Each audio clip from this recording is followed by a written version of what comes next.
Good morning, students. FIBSC Zoology paper first, Animal Diversity, and we will continue the chapter number 6, Phylum Nidaria. We will continue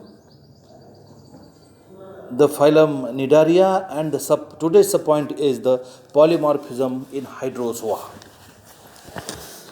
The occurrence of more than one type of structurally and functionally different individuals within a population, it is called as the polymorphism.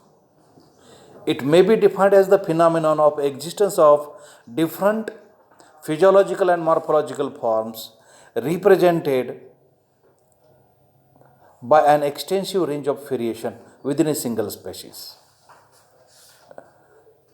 It may define the term of the polymorphism. It is the Greek word polyp. It is derived from the Greek word polyp and morphe meaning many forms. This phenomenon is observed in many groups of the animals. Most important purpose of polymorphism is division of labor, where each individual of group is assigned the basic unit of the polymorphisms. Basic units of the polymorphism. The class Hydrozoa of phylum Coelenterata includes a large number of colonial species. Those contains more than one form of individuals which are called as the zooids. There are two basic forms or zooids in coelenterate, polyp and medusa. All other types of zooids are modification of these two zooids. This is the figure of a typical polyp and the medusa. This is the figure of the polyp, mouth, layered wall of the polyp, digestive, showing the digestive cavity, and at the apical end there are so many tentacles. In the figure B is the medusa, mouth, tentacle, and having a digestive cavity. This polymorphism, trimorphism, some species like the obela and the plumaria are the trimorphic because besides the gastrozoids and medusa, they are also have the medusae producing gonozoids or the blastostyle. Coelentrates having more than three types of the individuals are called as the polymorphic, and the Hydraxinia has 5 types of the zooids, each performing a specialized functions. Gastrozoids are the feeding, spiral dactylozoids for the protection, long tentaculozoids have sensory functions. Skeletozoids are spiny projections of chitin for protection, and gonozoids are the reproductive zooids that produce male or female medusae. Polyps, sedentary tubular body with mouth at one end and other end attached by a pedal disc to the substratum. Free colonial end bears hypostome, mouth and tentacle. Aboral end is fixed. Mouth situated on hypostome leads to the coelentron. Unbranched, elongated tentacles surround the mouth. The polyp may be encased by a transparent covering, the hydrotheca, that is the hydra. For example, hydra. Polyp are concerned with feeding, protection, and asexual reproduction. Next point is the modification of polyp. Gastrozoids are the feeding zooids are the typical polyp with a mouth and surrounding tentacles. These are tubular or saccular. A mouth at hypostome. Second, dactylozoids. Dactylozoids are used for the defense and are polyp without mouth. They have a long basal tentacles. The basal tentacle is not branched. In Velella and Porpita, the dactylozoids arise from the margin of the colony in the form of long, hollow and tentacles like fringing bodies called as the tentaculozoids. Third one, gonozoids. They are the reproductive zooids derived from the polyp which produces sexual medusa or the gonophores by asexual budding. This is the figure of a polymorphism in Physalia. Next, medusa. Umbrella shaped body with convex umbrella, ex-umbrella, and the ventral concave subumbellar surface. Subumbellar surface bearing mouth and the manubrium. Radial and circular canals are present. Marginal tentacles are present. Gonads are present.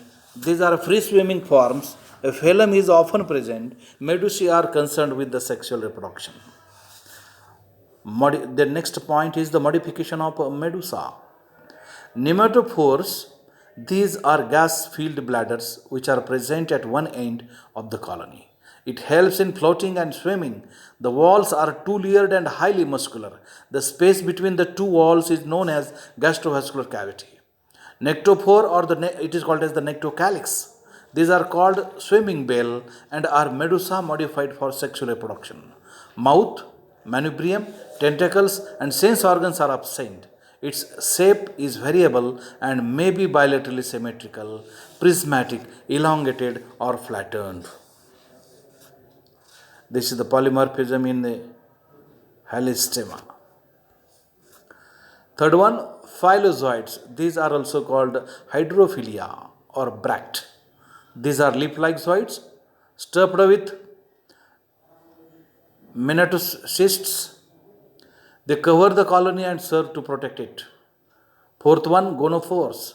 The gonophores or the reproductive medusoids occur singly on separate stalks or in clusters on polyploidy gonozoids as in Phylella or on simple or branched gonodendra. The gonophores may be medusa-like with bale, phylum, radial canals and manubrium bearing gonads. Significance of polymorphism. The phenomenon of polymorphism is essentially one of division of labor in which specific functions are assigned to different individuals. Thus, polyps are modified for feeding, protection and asexual reproduction, while medusae are concerned with sexual reproduction. This distribution of functions among diversified individuals and their subsequent modifications in cellular traits may have resulted from their initial simple organization and eventual survival. Next point is the economic importance of a cnidarians with reference to coral and coral reefs. Cnidarians are also called as the sea land rats. They are mostly marine animals. They include corals, hydras, jellyfish, Portuguese men of war, sea anemones, sea pains, sea fans. Cnidaria have a quite significant economic importance for humans, especially those belonging to the class Anthozoa, and the class Anthozoa is the class of corals. The uses of corals, uses of a cnidarian animals, they provide an important habitat for the huge number of commercially fished species, including crustaceans and other invertebrates, fish, algae, seaweed, and more. For entertainment, the people flock to the coral reefs, snorkeling, diving, and other activities. For housing, beaches protected from tides and storms by coral reefs are often the best places for housing in tropical countries. For aesthetic use, there is also a large worldwide trade in coral for aquariums and jewelry. But much of this has resulted in the destruction of many of these resources. Corals, mainly from the Pacific Ocean, has long been used in jewelry. Part of food chain, many cnidarians are also an important part of the food chain for larger commercially fished animals, many of which could not exist without them to feed on. Medicinal use, the chemical compounds in cnidarians can be used to treat cancer and other illness. Extracts of many cnidarians, mostly anthozoans, have heart stimulant, anti-tumor and anti-inflammatory properties. Next importance is the building materials, application in the building materials. Through the tropics where reefs are accessible, corals skeleton are used as a building material either in blocks or slacked to create cement. Use of coral skeleton for color. The skeleton of hydrocolors is used for extracting colors such as pink or purple coral, sold in high price and come in different hues. Next use is the ornamental use. The core of some sea fans, sea whips, and black corals are cut or bent into beads, bracelets, and camos. Another use for the Cnidarian skeletons is in jewelry. However, human activities damage reefs in several ways. Mining for construction materials, pollution, including large influxes of fresh water from storm drains. Next point is the harmfulness of Cnidarian animals. They are vulnerable to mining, construction materials, pollution, and damage caused by tourism. However, despite the great productivity, reefs are vulnerable to overfishing because much of the organic carbon they produce is exhaled as carbon dioxide by organisms at the middle levels of the food chain.